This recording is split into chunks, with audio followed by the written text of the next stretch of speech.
Bien, bienvenue dans ce dernier moment de la séance qu'on va appeler la séance de la mi-journée. Merci beaucoup à l'Institut d'avoir organisé cet événement et de nous avoir conviés.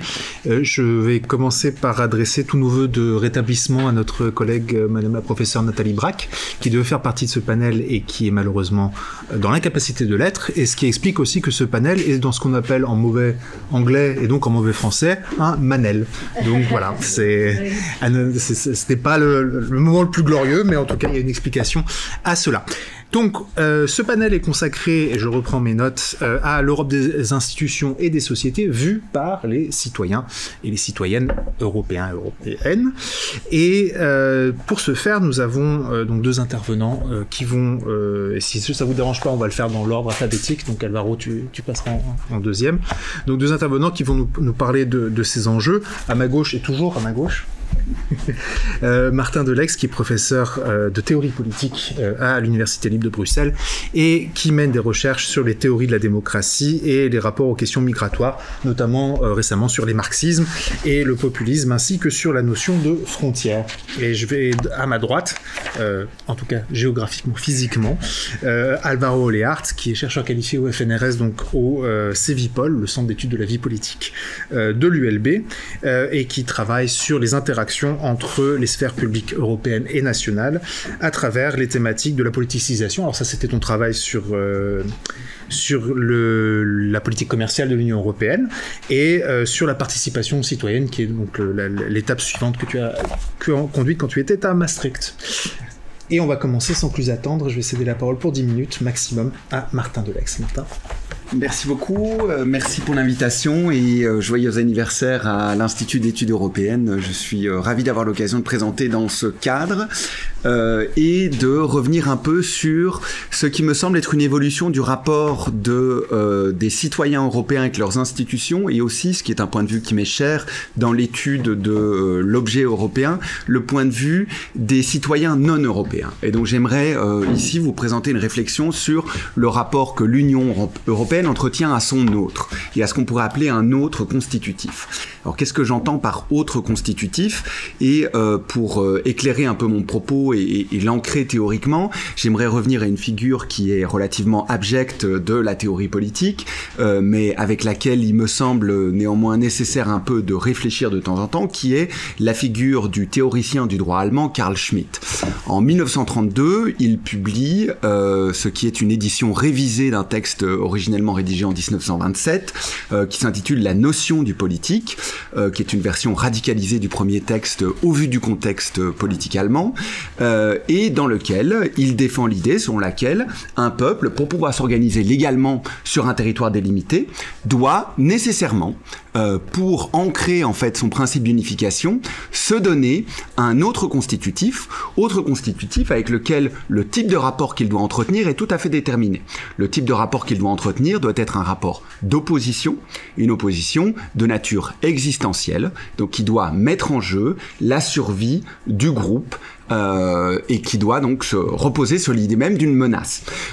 Et donc, l'unification politique repose sur une opposition entre un nous et un eux, eux toujours perçus comme menaçants. C'est ce qu'il va appeler la distinction entre amis et ennemis. Comme vous le savez probablement tous, dès l'année suivante, en 1933, Carl Schmitt va prendre sa carte au NSDAP et également devenir le président de l'Union des juristes nationaux socialistes. Il n'en reste pas moins que la théorisation qu'il nous a proposée va en fait survivre à son discrédit personnel et va continuer à influencer, irriguer une partie de la réflexion en théorie politique, mais aussi en sciences politiques de façon plus générale. Ce qui nous amène à une situation dans laquelle toute une tradition politique tient aujourd'hui pour acquis qu'une communauté politique nécessite une opposition existentielle à un autre pour parachever son unification.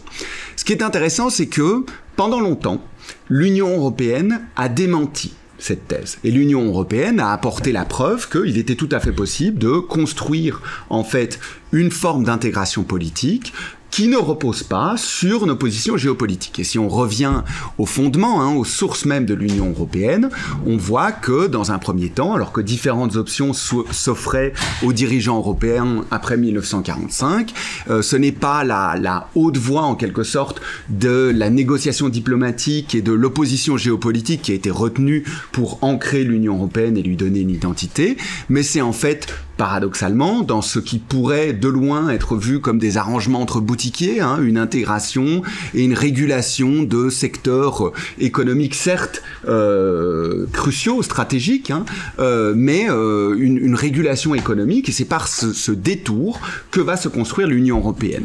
Et donc la communauté européenne du charbon et de l'acier fait mentir la thèse schmittienne. Et ça ne veut pas dire que l'Union européenne échappe aux tensions géopolitiques, et on verra qu'au moment de la création de l'Institut d'études européennes, dans les années 60, au mi-temps des années 60, l'Union européenne est elle-même confrontée à un enjeu, à une crise géopolitique majeure. La crise, on est au plus haut des tensions de la guerre froide, mais on observe que ces tensions géopolitiques vont bien plus diviser l'Europe qu'elles ne la réunissent ou qu'elles ne lui donnent un principe d'identification. Et donc, on n'est pas dans une configuration dans laquelle c'est cette opposition à un autre constitutif qui donnerait son identité première ou son principe d'unification à l'Union européenne. Cette pratique, donc, met en échec en quelque sorte la thèse schmittienne. Il n'empêche que cette pratique reste encore...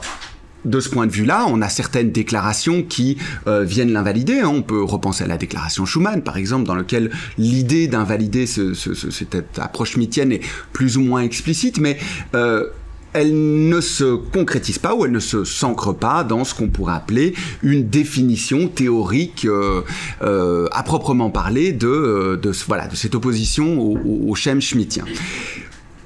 On va avoir une formulation plus charpenté théoriquement, aux alentours du moment Maastricht, au cours duquel Jürgen Habermas, qui a déjà été évoqué précédemment, va apporter à l'Union européenne des fondements plus solides d'un point de vue théorique, en présentant le principe d'unification de l'Union européenne comme le patriotisme constitutionnel. Ce patriotisme constitutionnel nous dit qu'il n'est pas nécessaire pour une communauté politique de nécessairement partager des valeurs communes, qu'en réalité, il lui suffit, à certains égards, de partager un attachement, une adhésion à des principes universels, des principes constitutionnels.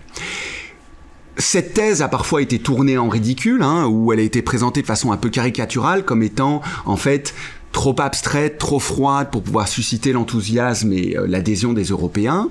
C'est perdre de vue, d'une part, qu'il est tout à fait possible d'assister, de repérer différentes manifestations sociales d'attachement à ces principes et ces normes, que ces normes ne sont pas si froides qu'on voudrait les dépeindre.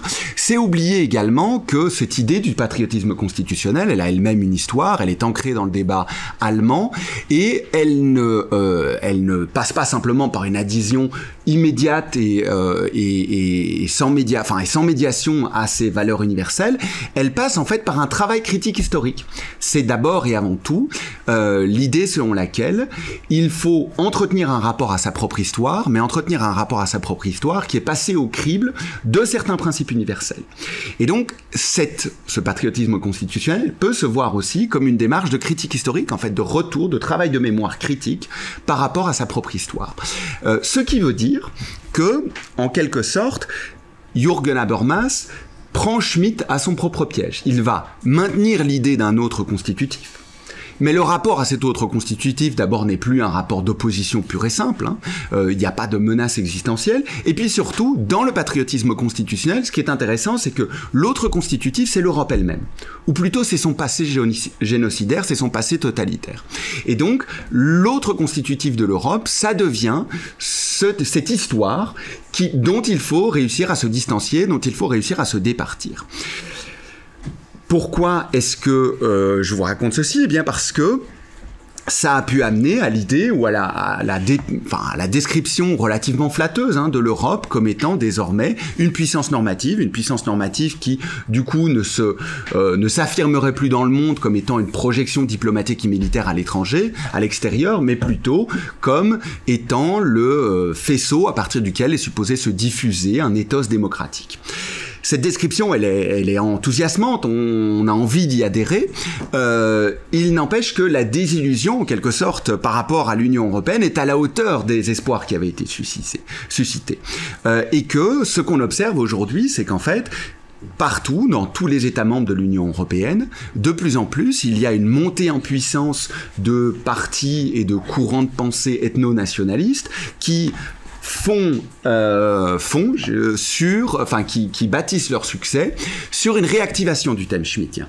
Réactivation du thème schmittien qui va toujours pas se jouer autour d'enjeux géopolitiques, enfin je ne le pense pas, c'est la thèse que je voudrais défendre ici, mais qui va s'asseoir plutôt sur une certaine description du phénomène migratoire.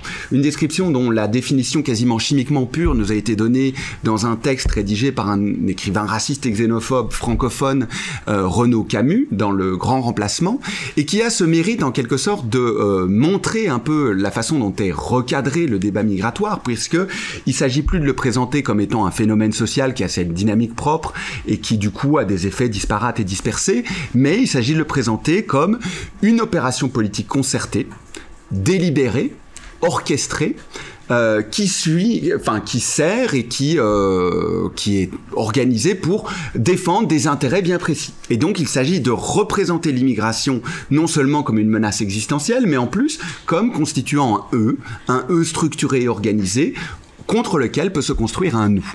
Cette montée en puissance, enfin cette réactivation du thème schmittien, elle est d'autant plus puissante, elle est d'autant plus efficace que de plus en plus ces partis ethno-nationalistes ont décidé d'abandonner ou de reformuler cet ethno-nationalisme dans des termes qui ne se conjuguent plus avec l'euroscepticisme. Il ne s'agit plus de rejeter le projet européen dans son ensemble, mais plutôt de l'investir et de faire en sorte de lui insuffler un tournant civilisationnel, de décrire l'Union européenne comme un bastion à protéger contre un eux structuré et organisé, des migrants qui viennent suivant un plan bien orchestré, et dès lors de faire en sorte de protéger un ensemble de valeurs qu'il faudrait définir. Eh bien, il me semble que, alors il y a certains égards, on peut dire que sous des versions euphémisées, mais ce discours-là a même pu percoler jusque dans certains cercles européens, et on se souvient de la polémique, notamment autour de la question de la protection de notre mode de vie, qui avait pu souligner un ensemble d'interrogations, notamment liées au fait que dans ce portefeuille de compétences, il y avait des enjeux migratoires. Et donc, on a désormais un discours qui a évolué, qui a changé au niveau de l'Union européenne, ce qui veut dire que cet appel au patriotisme constitutionnel auquel, à titre personnel, moi je souscris toujours et qui me semble toujours être un discours qui mérite d'être défendu, mais il faut mesurer à quel point aujourd'hui, en fait, il a perdu une partie de son efficace et à quel point, en termes argumentatifs, il est en fait débordé par des personnes qui ont pu intégrer une partie de ces réflexions, qui ont pu construire une nouvelle forme de contre-argumentation contre laquelle il faudra se préparer à argumenter et offrir des visions et des projets renouvelés de l'Union européenne. Je vous remercie pour votre attention. Merci. Alvaro, je te cède maintenant la parole pour 10 minutes. Oui, merci beaucoup Julien, merci beaucoup Martin pour cet discours. D'abord, joyeux anniversaire à l'IS, c'est un plaisir d'être là, même si c'est dans un manuel. Mais ça fait presque 10 ans que j'ai commencé ma thèse ici, donc après la thèse et plusieurs postdocs, je suis revenu, donc je suis très content d'être là avec vous. Et donc, je vais vous parler du rapport des institutions aux citoyens. Et donc, je pense que c'est toujours intéressant de voir quel est le rapport entre l'Europe, les institutions européennes et les citoyens, parce que ça a été toujours un rapport compliqué et fragile depuis les débuts. Et donc, depuis le début, l'Union européenne s'est conçue de quelque sorte comme un projet technocratique et élitiste de quelque sorte, sans, disons, politique des masses. Cette consolidation du projet européen comme projet élitiste et technocratique a fait qu'il n'a pas une infrastructure du dissensus, il n'a pas une infrastructure pour canaliser les conflits, comme un peu comme Chris Bickerton disait avant, comme ça s'est passé à niveau national. Donc à niveau national, on avait pas mal de conflits, on avait des parlements, on avait des mouvements sociaux, on avait de la société civile qui contestait ce qui faisait le gouvernement, mais à niveau européen, ça s'est jamais vraiment développé. Donc la conséquence de cette manque d'infrastructure du dissensus, pour le dire comme ça, est assez tragique parce que tous les épisodes des conflits qu'on a vus, c'est souvent analysé du prisme de l'euroscepticisme. Donc à chaque fois que il y a des acteurs qui contestent l'Europe, qui contestent quelques éléments de l'Europe, on les reprend un peu comme des eurosceptiques. Et donc comme il y a le travail d'Amandine ou de Nicolas, évidemment, ces résistances à l'Europe ne sont pas nécessairement des résistances à l'idée du projet européen, mais à des éléments particuliers. Mais de toute façon, ce clivage intégration-démarcation qui reste encore dominant est assez utile pour mettre ensemble un peu c'est ce qu'on dit l'extrême gauche et l'extrême droite de quelque sorte. Donc on met un peu les conflits autour de la politique néolibérale de l'Europe et une contestation du point de vue du nationalisme d'extrême droite comme s'ils sont dans la même caisse. Et donc ça crée, je pense, des problèmes académiques de quelque sorte dans les études européennes. Comment est-ce qu'on distingue différents types de conflits, mais aussi politiques, parce que du coup c'est comme ça qu'on explique la montée d'acteurs comme Macron, des acteurs pro-européens qui de quelque sorte revendiquent l'Union européenne, mais qu'en même temps naturalise les projets européens comme un projet centriste et de droite, et la démocratie alors la démocratie européenne ça devient comme inhéremment consensuel, c'est les compromis, c'est l'art du compromis, et donc les acteurs qui contestent un peu cette vision sont identifiés comme des problèmes eurosceptiques. Et donc, cela dit, cette perspective nous amène aussi, en jouant un peu avec les 60 anniversaires, à voir qu'il y a eu des résistances déjà depuis le début. Donc, Altiero Spinelli, déjà dans les années 50, a lancé les congrès du peuple européen, qui était un essai de quelque sorte d'amener la politique des masses dans l'Union européenne. Donc, c'était toute une série de campagnes et des élections symboliques pour essayer de politiser de quelque sorte l'Europe. Évidemment, cet essai de Spinelli a échoué, ça n'a pas marché. Et donc l'Europe s'est consolidée comme un projet technocratique. On n'a pas eu les élections européennes jusqu'à la fin des années 70. Et donc, faisant un peu fast forward, l'Union européenne récemment, après toutes ces crises dont on a parlé avant, est consciente qu'il y a un problème dans l'articulation du rapport entre les citoyens et les institutions. Donc, du coup, ils ont organisé récemment la conférence sur l'avenir de l'Europe. Et du coup, je pense que Monsieur Deus, vous avez donné un speech justement à la Badia Fiesole, si je ne me trompe pas, pendant un des panels citoyens que l'Union européenne a organisé. Donc, du coup, il y a une certaine innovation dans l'essai d'articuler différemment les rapports entre citoyens et institutions. Donc, c'est cette série de panels qui ont lieu dans le contexte de la conférence sur l'Europe, mais aussi après la commission continue à organiser. C'est un essai d'amener des citoyens tirés au sort dans la délibération sur le futur de l'Europe, etc. Et donc, on cherche les institutions européennes cherchent de nouvelles façons d'engager les citoyens dans les projets européens, mais en même temps dans une logique de quelque sorte dépolitisée. Donc c'est pas les citoyens comme on a vu, peut-être entre vous ici qu'on travaille sur les études européennes, on les connaît, mais en fait dans la plupart du monde des citoyens d'Europe connaissent pas. Et en plus, il a toute une logique d'individualisation de l'agence politique. Donc, ce ne sont pas les partis, ce ne sont pas les syndicats, ce sont les everyday citizens qui sont les acteurs principaux de ces nouveaux processus qui s'organisent de participation citoyenne. Mais finalement, ça finit comme un exercice de faire de la publicité, de la relation publique du côté de l'Union européenne.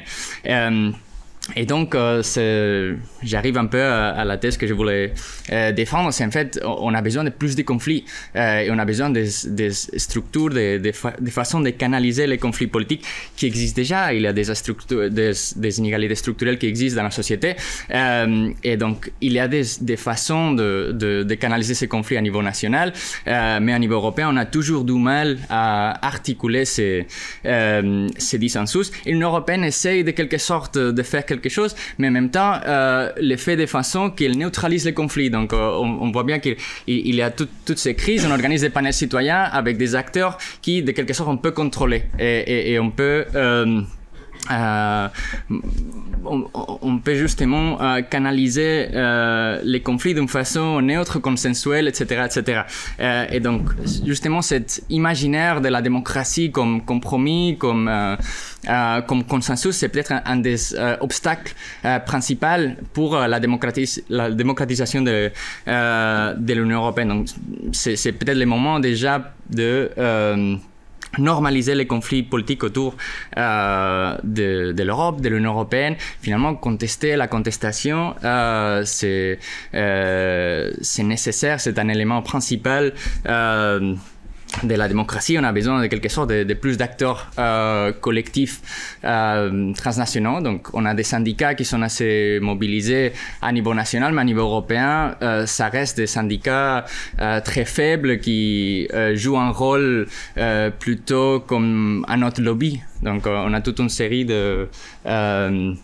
d'acteurs, de groupes d'intérêt qui jouent dans un terrain politique très technocratique qui est très difficile d'amener à une politique des masses. Et donc, peut-être je finirai avec ça en disant que, comme n'importe quel autre système politique, la contestation, c'est nécessaire et c'est une partie intégrale de la conception qu'on doit avoir de la démocratie. Donc, critiquer et se mobiliser contre la politique néolibérale économique de l'Union européenne, contre la politique migratoire raciste de l'Union européenne, c'est pas eurosceptique. Et je pense que justement, changer cette façon de concevoir la contestation et son rapport à la démocratie, c'est un élément super important pour améliorer la démocratie européenne.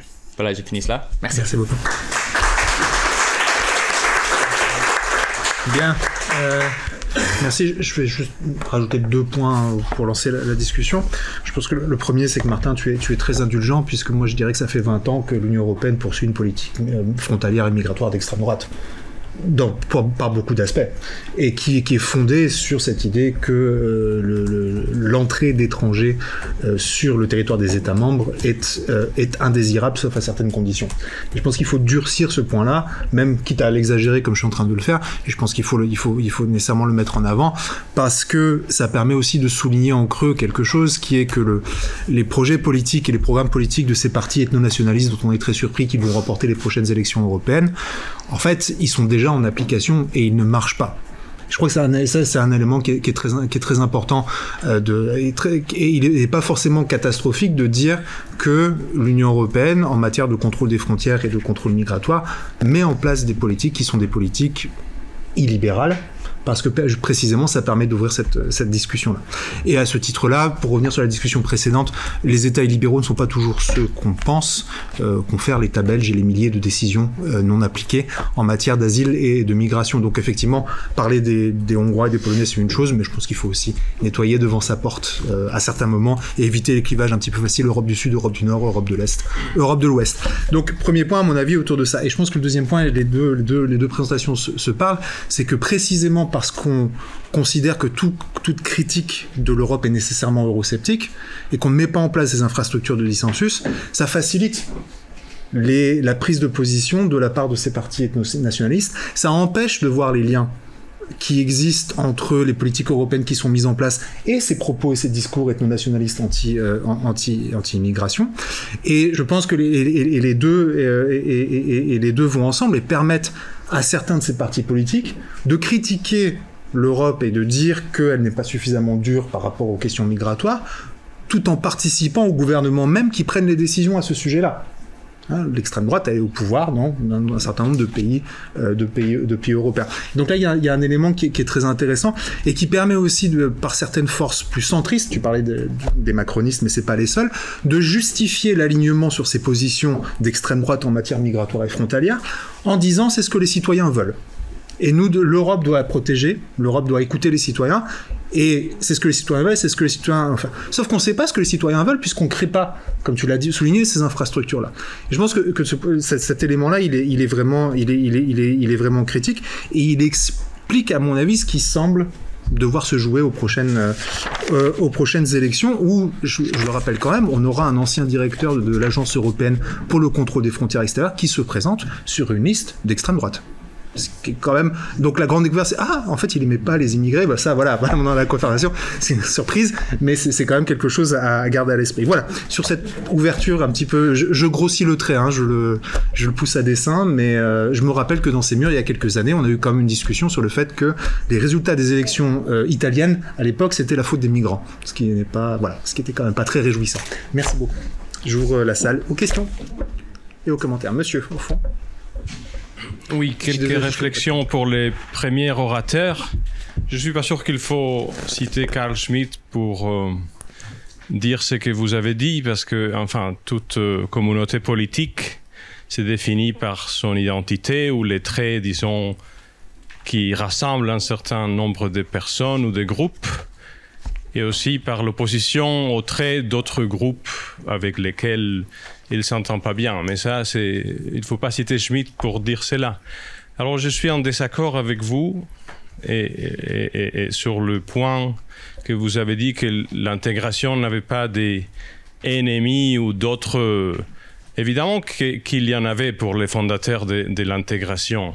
Il y en avait deux. Il y avait l'ennemi intérieur, c'était l'État-nation et le nationalisme avec les excès. Enfin, l'intégration est sortie de la guerre. S'il n'y avait pas eu la guerre, on n'aurait pas d'Union européenne. Et donc, il y avait cet ennemi intérieur, bien connu. Et puis, l'ennemi extérieur, c'était le totalitarisme extérieur, et notamment les communismes soviétiques à côté. Et donc, évidemment, l'intégration a eu du succès pendant longtemps à neutraliser les deux spectres, disons. Mais l'histoire revient toujours au rendez-vous. Et ce qu'on a aujourd'hui à nos côtés, les grands ennemis, c'est Poutine, c'est le totalitarisme toujours, et cette guerre en Ukraine qui est en réalité un after effect, une sorte de séquelle de la Deuxième Guerre mondiale, en réalité. Et il faut voir, je crois, tout ça dans une grande continuité. Il n'y a rien de vraiment nouveau, c'est des variations sur des thèmes anciens, et renouvelés, et un peu, comment dire, modifiés, mais essentiellement les mêmes thèmes, les mêmes sujets. Merci. Merci. Je vous propose de prendre quelques questions, si vous êtes d'accord, et de poursuivre. Est-ce qu'il y a quelqu'un d'autre, monsieur? Please go ahead. No, thank you. I'm gonna go to English again. I have three really quick questions. I guess the first question, Martin, comes from your presentation. When people talk in politics about Europe, and when political parties say things about Europe, to what extent are they actually talking about Europe and not instrumentalizing Europe to have a very different conversation? Because it strikes me, following the work of Peter Mayer, that it's more likely that they're using Europe as a second-order discourse to say something in a domestic context. The second thing is, when people identify as European or express European identity, what does that tell us about who else they would include in the club? Because I'm less worried about the other than who the we is. And sometimes I feel like the we is far more exclusive than the other, which can be very encompassing, if you see what I mean. And the third thing is, if we accept that there is this huge diversity in identification with Europe across Europe, to what extent are we ever going to be able to sell, particularly if we are the European institutions, a coherent vision of Europe that's going to be understood the same way in all these different constituencies? Because I think they have the most difficult communications challenge I've ever imagined. Thank you very much. Est-ce qu'il y a une troisième question? Merci. J'aurais peut-être proposé une autre lecture des formes de dissensus dans le système politique européen. Parce que je pense qu'elle peut nous permettre de comprendre où nous en sommes et de réfléchir à dans quelle direction nous pouvons évoluer. D'abord, je dirais qu'arrivant hier à Bruxelles, j'ai pas eu l'impression que le dissensus faisait défaut. Il était même plutôt sonore, odorant, etc., etc. En restant sur cet exemple-là, je dirais justement ce qui est intéressant, je me mets dans le même sillon qu'Eric, c'est de voir que les formes de dissensus que nous avons sont des formes qui sont médiatisées par les acteurs traditionnels de l'intégration européenne et notamment par les gouvernements. Parce que quand même, on assiste avec la mobilisation des agriculteurs à des tentatives de récupération assez remarquables. On a vu Orban aller sur les barricades lors d'un Conseil européen. Nous entendons en Italie le gouvernement et en particulier les deux partis les plus à droite au sein du gouvernement expliquer que tout ça c'est de la faute de l'Europe, etc. Et le gouvernement français, sans le dire tout à fait de cette façon-là, laisse entendre que finalement, si toutes ces contraintes n'étaient pas là, la vie des agriculteurs serait beaucoup plus simple. Bon, ça montre, au fond, ça nous montre quoi? Ça nous renvoie à ce que Peter Mayer, justement, a très bien montré, c'est-à-dire que dans un système politique multiniveau, le registre, le répertoire qu'on va utiliser va mélanger des arguments qui seront des arguments à caractère, disons, liés à la policy, qui est débattu, et à la structure organisationnelle, ce qui transforme en quelque sorte l'opposition à une politique en opposition à la forme d'organisation qu'est l'Union européenne. Mais ça, c'est commun à l'ensemble, alors j'évite le F-word, mais à l'ensemble des systèmes multiniveaux, et très clairement. Et on retrouve ça dans des fédérations qui sont tout à fait accomplies. Donc, pourquoi en irait-il différemment au niveau européen?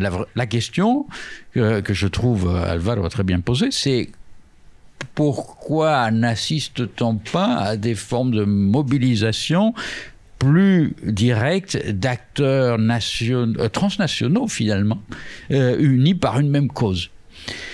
Je ne sais pas si c'est le système qui doit construire ça. Je ne connais pas beaucoup de systèmes qui construisent leur propre opposition de cette façon-là. Je crois que ça nous renvoie vraiment à des formes de mobilisation et à leur absence.